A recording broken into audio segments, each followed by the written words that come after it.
So one thing I want to like ask you. So, what have you had anything in the last week, or if you have to say the last month, anything that you had to overcome recently from a business perspective or personal perspective? Yes, this morning. Okay, good. So what happened? This morning I had a training, right?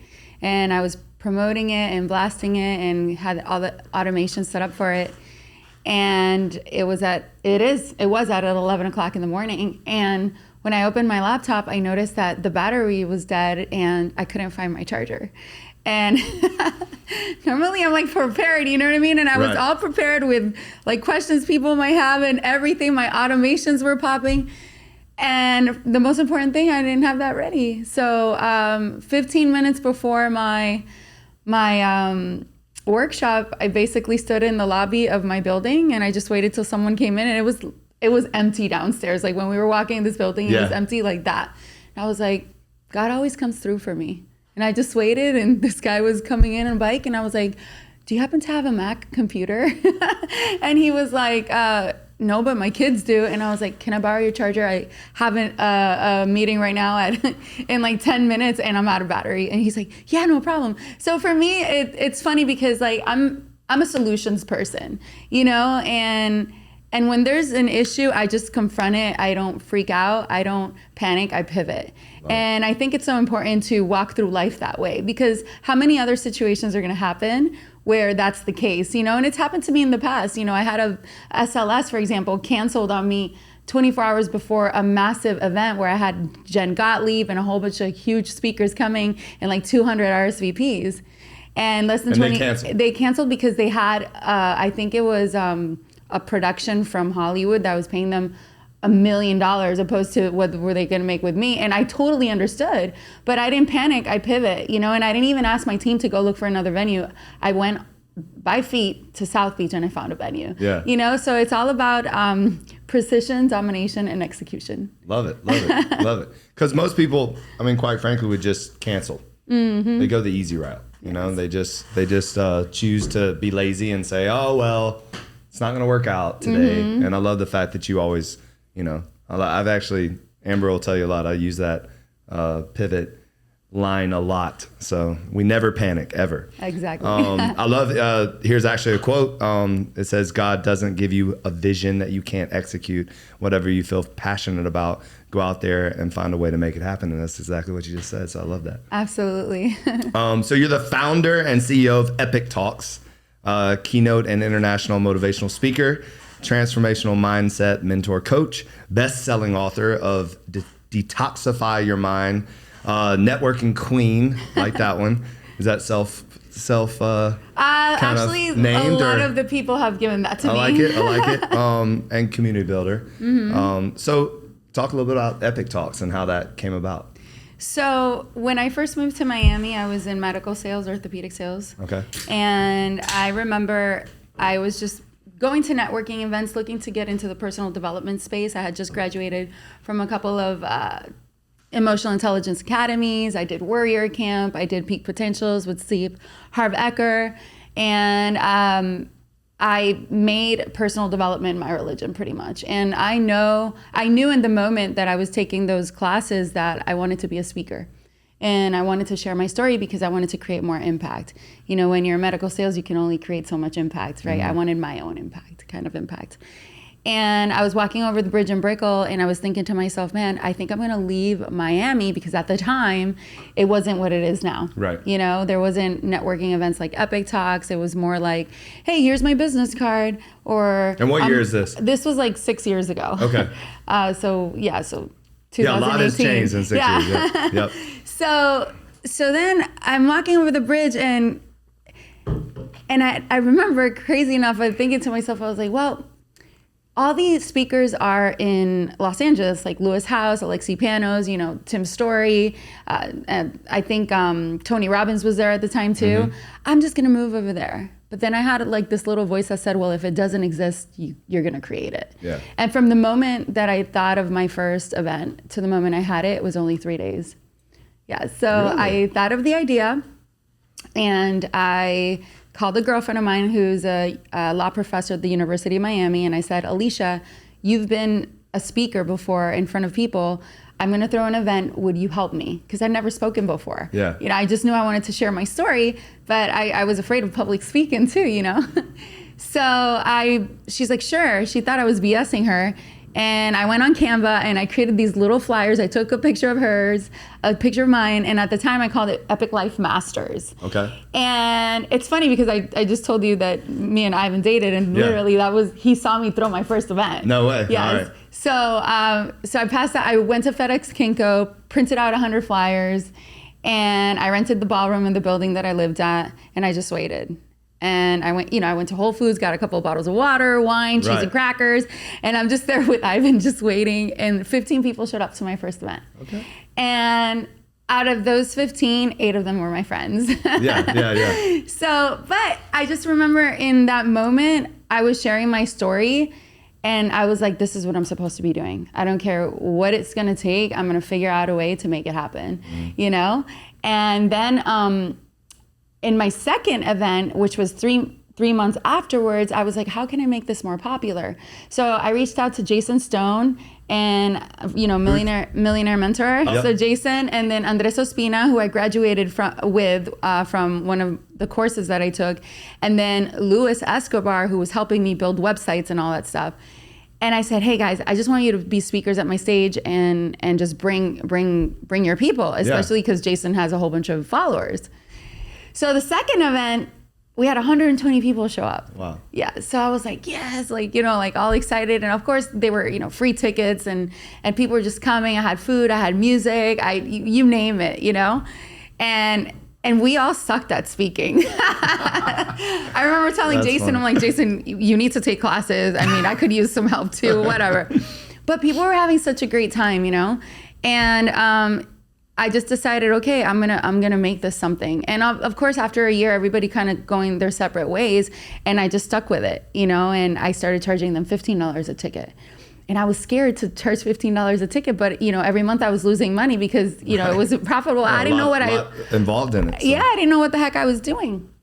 So then the second year I was like, okay, $15 a ticket, then $30 a ticket. And I was like, the right people are going to stay, the wrong people are going to fall off. Mm-hmm. And that's exactly what happened. The moochers would come for free drinks and food.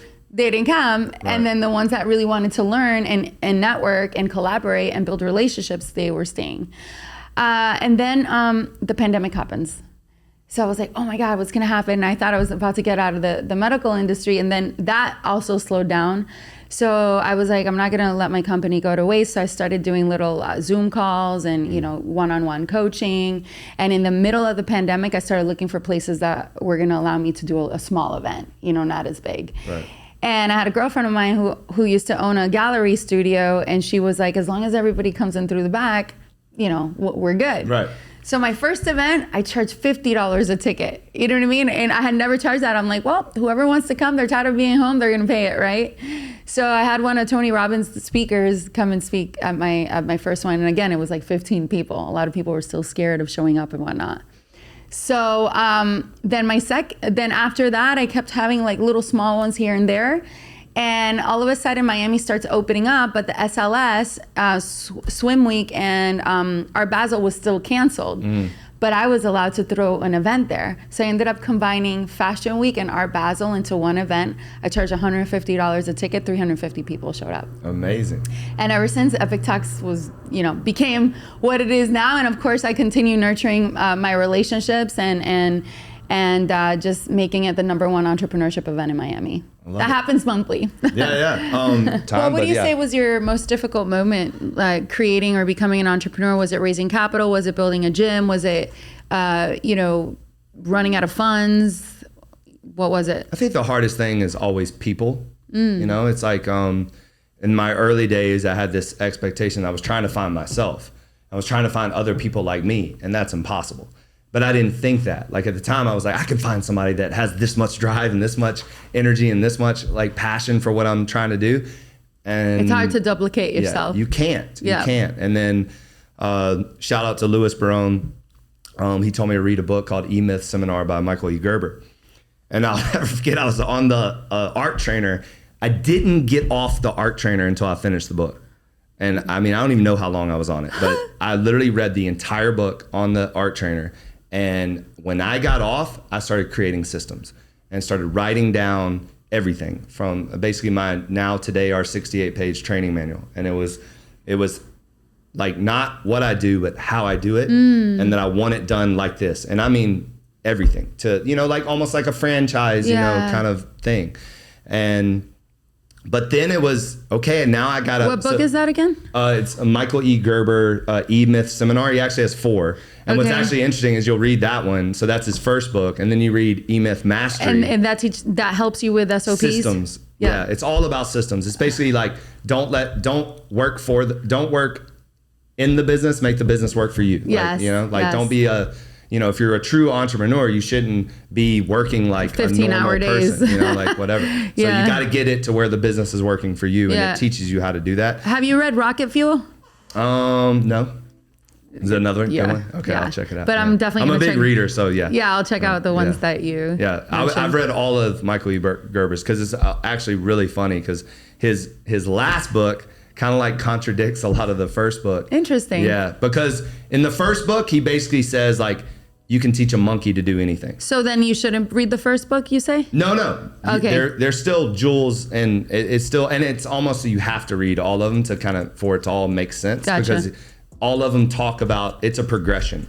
And what I love about it is, because I'm a constant learner too, is that who I was yesterday is not who I am today. Like I should be a different version of myself than I was yesterday, because 100%. I should be always learning, right? Yep. So, what was I saying? I forgot what I was saying. No, I get you. No, sorry. Just basically.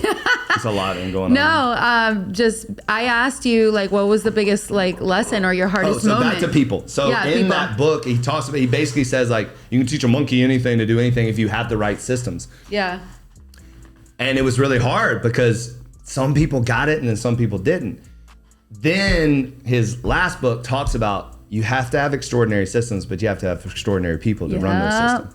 So then he finally admits that I wasn't necessarily right. And so now it's about finding extraordinary people and it's not always the most educated. It's not always the person that looks the part. It's sometimes we find people that like a diamond in the rough. Sometimes we find overweight people that we help lose the weight and then become the greatest, trainers or whatever. So it's, we want people that we call it humble, hardworking, do more than is required. Are you willing to do more than is required? And if you are, you're going to be great. I have people on my team like that. Then you're not going to work out for us. And if you start the conversation with what am I going to get paid and what's my this, then it's not going to work out. And that's not the fitness business.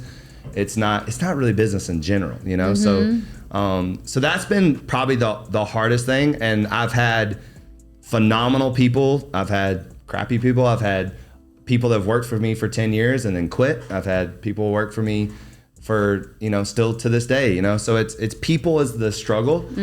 I love people too. So me too. it's really hard when you, I love people and I hate people, you know what I mean? Yeah, it's like a blessing and a curse. Yeah, so, cause I'm the worst at hiring because that's why my brother handles a lot of it because I would hire everybody. Cause I love meeting new people and then being a part of improving them, not changing them, but improving them. I love that. And so I would say now too, it's been very difficult to deal with when you know your heart and what you're trying to get people to understand and do, and then they, shit on you or leave you and then they never get it, So that part has been tough doing this as long as I've been doing it and now having 50 something employees. So really getting people to buy into constantly giving them the vision of where we're trying to take this, that it's bigger than us.